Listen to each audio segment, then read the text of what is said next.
No Japão de hoje, existe um serviço bizarro que custa cerca de $300 e faz apenas uma coisa: eles se demitem. Por você. O nome disso é Taishoku Daiko. Funciona assim: você paga a taxa, eles ligam para o seu chefe, lidam com a papelada e você nunca mais precisa pisar na empresa. Mas a pergunta que não quer calar é: por que alguém no seu juízo perfeito pagaria para se demitir? A resposta é sombria. Porque existem empresas no Japão em que é praticamente proibido pedir as contas. Elas te ameaçam, ligam para os seus pais e te punem financeiramente se você tentar sair. Essas são as famosas Black Companies. E hoje nós não vamos falar sobre o karoshi, nós vamos dissecar como essas empresas funcionam por dentro. Quais são as táticas psicológicas de manipulação que elas usam para prender os funcionários e quem são as piores corporações do país. Bem-vindos de volta ao Japan Unfiltered. Esqueça aquela imagem clássica do trabalho duro tradicional japonês. As Black Companies operam como verdadeiras seitas corporativas. Elas não quebram a lei de forma óbvia logo de cara. Elas usam brechas e sobrevivem basicamente de 3 táticas principais. A primeira tática é a ilusão do salário base. Imagine que você acabou de se formar e vê um anúncio de emprego com um salário altíssimo. Você aceita na hora. O truque? Esse salário já inclui um sistema chamado Minashi Zangyo.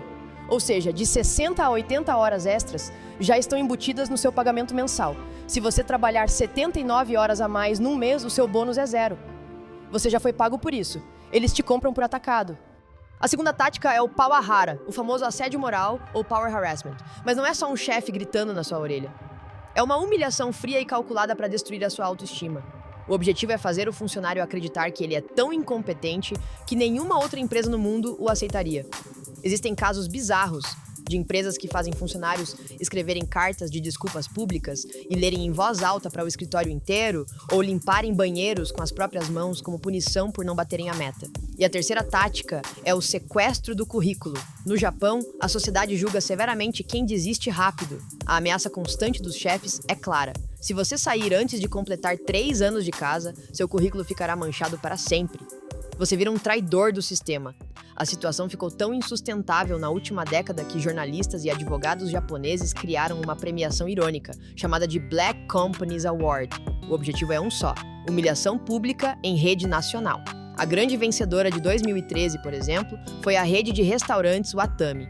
O fundador da empresa, Miki Watanabe, tinha uma filosofia pública assustadora.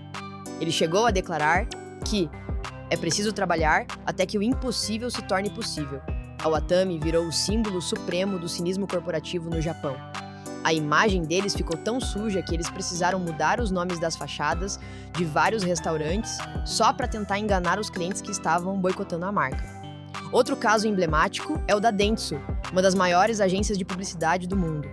O problema lá não era apenas o excesso de trabalho, era a maquiagem dos dados. A agência forçava os funcionários a fraudarem os próprios cartões de ponto, para que os números batessem com as exigências do governo. A hipocrisia era tanta que a chefia apagava as luzes do prédio às 10 da noite para fingir que todos tinham ido para casa, enquanto os funcionários continuavam trabalhando nas mesas, no escuro, usando lanternas. Mas o sistema está começando a ruir. O Japão está mudando na marra. O governo japonês se viu obrigado a agir e começou a publicar uma lista negra oficial. Eles estão literalmente expondo centenas de empresas online para quem quiser ver. Porém, a verdadeira revolução não vem do governo, vem dos jovens. É exatamente por isso que aqueles serviços de demissão por procuração, que eu comentei no início do vídeo, explodiram no país. É a nova geração japonesa terceirizando o confronto, simplesmente porque o sistema corporativo antigo foi desenhado para esmagar o indivíduo que tenta lutar sozinho. Hoje, o maior atrativo para os recém-formados não é mais o nome de peso de uma multinacional.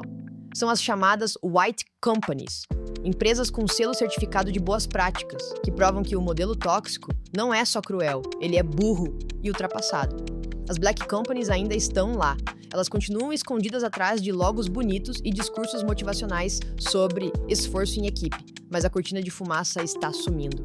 O mercado de trabalho japonês é fascinante, mas é implacável. E a sociedade japonesa esconde muitos outros segredos que o Ocidente raramente vê.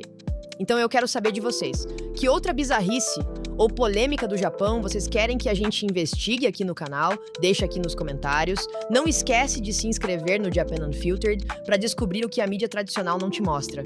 Até o próximo caso.